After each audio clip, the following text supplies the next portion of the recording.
As a child, you would wait and watch from far away, but you always knew that you'd be the one to work while they all play.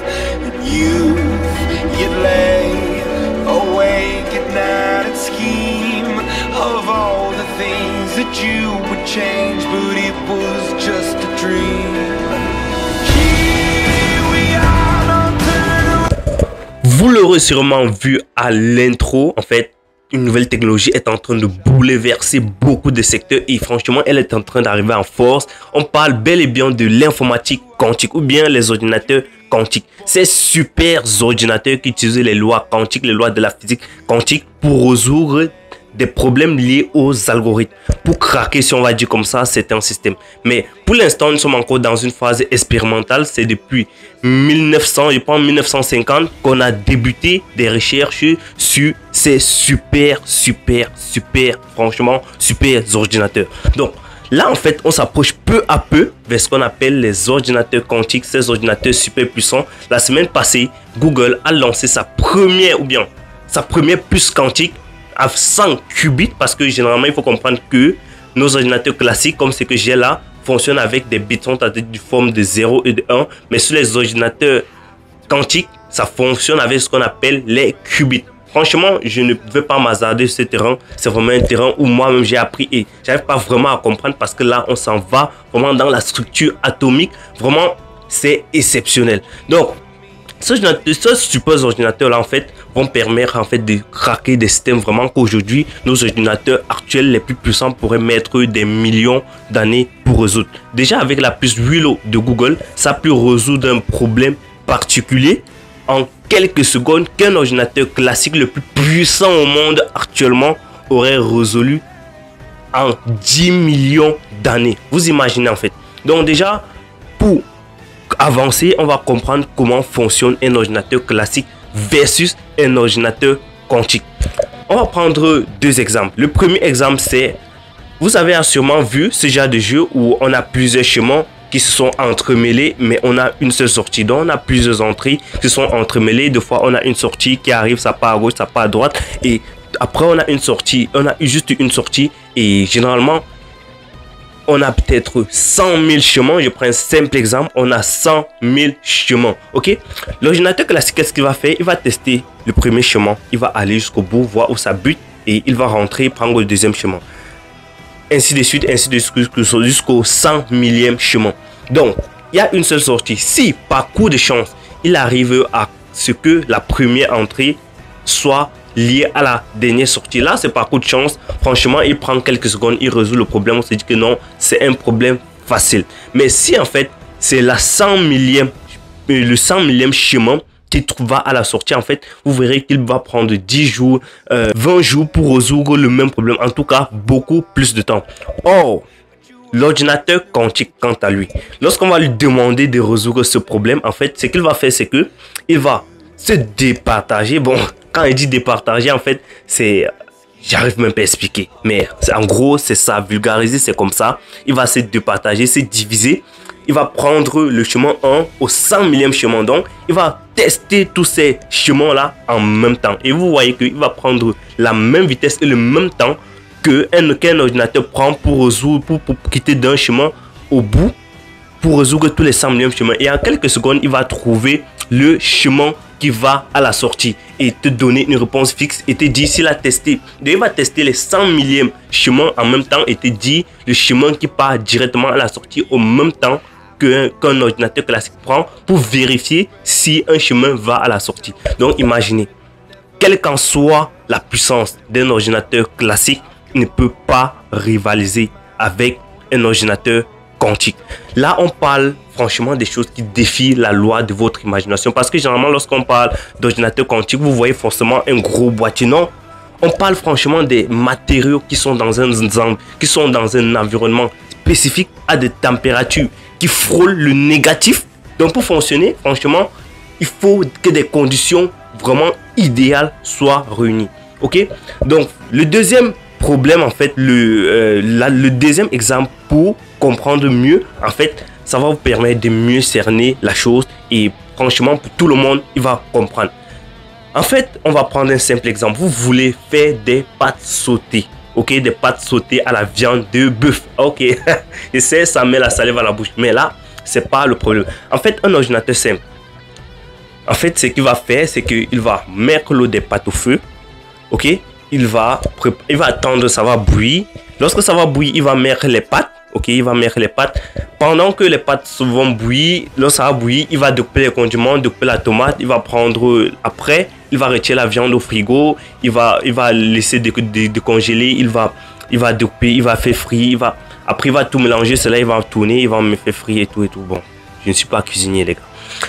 Mais vous avez compris le principe. En fait, ça, c'est un ordinateur classique. Donc, vous voyez qu'il va prendre chaque tâche, une action après l'autre, une action après l'autre, une action après l'autre. Or, l'ordinateur quantique, ce qu'il va faire, c'est que, bam, il arrive à la cuisine, il prend l'eau, il prend l'eau, il pose au feu. En posant l'eau au feu, il met directement les pâtes. En mettant les pâtes, il prend directement la viande, il décongèle. En décongélant la viande, dès que ça décongèle, il prend directement, il découpe, il fait frire. Après, il mélange tout. Franchement, vous aurez compris. Il mélange tout cela et en quelques secondes, le résultat est prêt. Donc, il n'a pas le temps d'attendre que ceci soit prêt, cela. Non, vous avez compris. Donc, franchement, avec cela, vous comprenez la puissance de ce qui est en train d'arriver, les gars. Et après, maintenant, quels sont les risques, franchement, liés aux crypto-monnaies, à la blockchain? Ok? Parce que ce qu'il faut comprendre, c'est que la blockchain repose sur ce qu'on appelle l'algorithme, en fait. Parce que lorsqu'un mineur, pour qu'il soit récompensé en Bitcoin, il faut qu'il résolve théoriquement un problème mathématique. Donc, plusieurs ordinateurs sont en concurrence pour fournir de la puissance de calcul pour résoudre un problème mathématique. Et maintenant, lorsque tu es le premier à résoudre un problème mathématique, en fait, le problème mathématique qui permet de valider un bloc, parce que n'oublions pas que sur la blockchain Bitcoin, un bloc est créé après chaque 10 minutes. Donc, lorsque tu parviens à résoudre le problème premier avant la création d'un nouveau bloc, en fait, c'est toi qui récupère le Bitcoin et tu récupères les récompenses. Ok? Maintenant, sur la blockchain Bitcoin, si tu contrôles, parce que je l'avais expliqué dans une vidéo, en fait, Bitcoin, la blockchain fonctionne en fait comme un registre.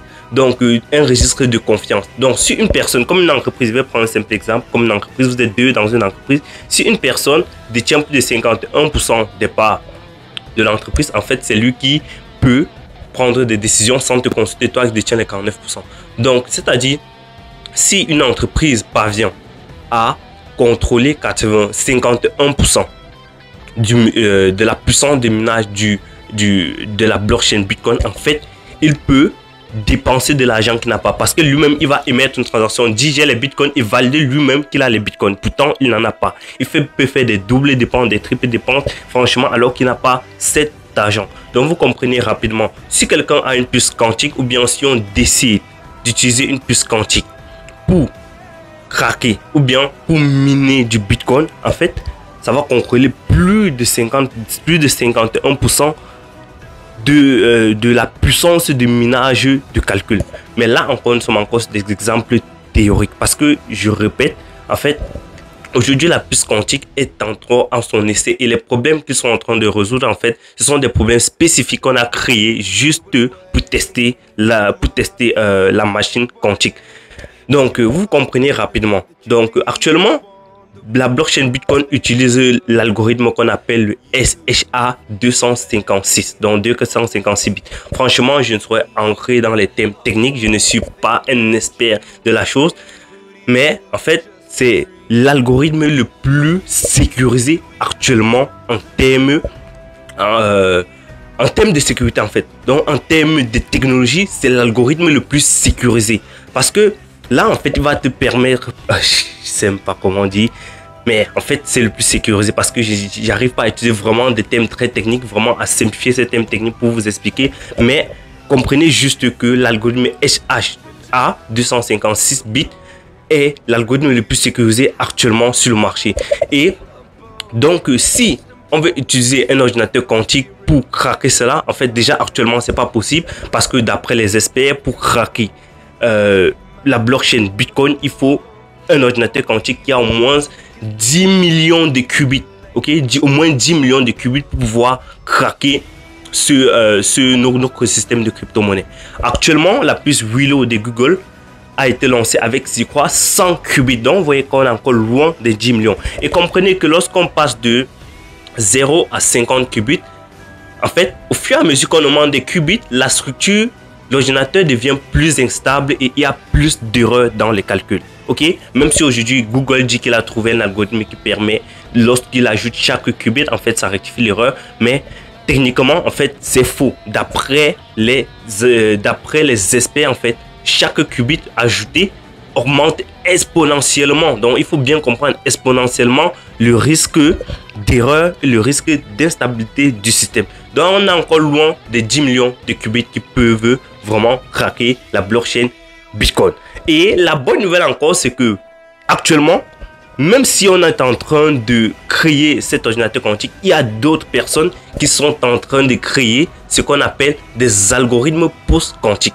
Donc, ces algorithmes-là qui vont permettre de s'auto-sécuriser lorsqu'il sera attaqué par un ordinateur quantique. Donc, vous voyez là que, franchement, je vous ai fait peur pour rien. Actuellement, il n'a vraiment pas raison de s'inquiéter, les gars. Franchement, il est bien vrai, cet ordinateur fait peur. Franchement, lorsque je reste là, juste avec l'IA, deux fois, j'imagine des possibilités de l'IA, ça fait peur. Imaginez alors cet ordinateur quantique. Franchement, et aussi, ce qu'il faut comprendre, c'est que si, franchement, parlons de manière capitaliste, parce que le monde fonctionne de manière capitaliste, si il y a un ordinateur quantique qui existe réellement, est-ce que la crypto-monnaie, le Bitcoin, sera la première chose qu'on devrait hacker? On a là le système bancaire qui pèse des milliards de dollars. On a les systèmes d'armement nucléaire. On a la possibilité de créer des nouveaux vaccins rapidement. On a la possibilité de hacker la base de données de certaines structures. Est-ce que ce Bitcoin qui représente une goutte d'eau dans l'océan sera vraiment la priorité pour quelqu'un qui a un ordinateur quantique? Franchement, dites-moi dans les commentaires si vous avez peur de cette nouvelle technologie ou pas. Parce que franchement, moi, je suis... Qu'est-ce que je vais dire? Je crois en la technologie et si il existe, si on arrive franchement à créer et à modéliser cela de manière que tout le monde puisse utiliser un ordinateur quantique, je suis certain qu'il doit avoir des algorithmes post-quantiques qui ne pourront pas être craqués. Donc, c'était tout dans cette vidéo. N'oubliez pas de t'abonner, liker, activer la communication pour ne rater aucune des prochaines vidéos. Ici, il parle de tout ce qui concerne la technologie, crypto-monnaie, blockchain, tout ce qui va nous permettre d'améliorer notre quotidien à travers la technologie. On se retrouve la semaine prochaine. Merci. Ciao.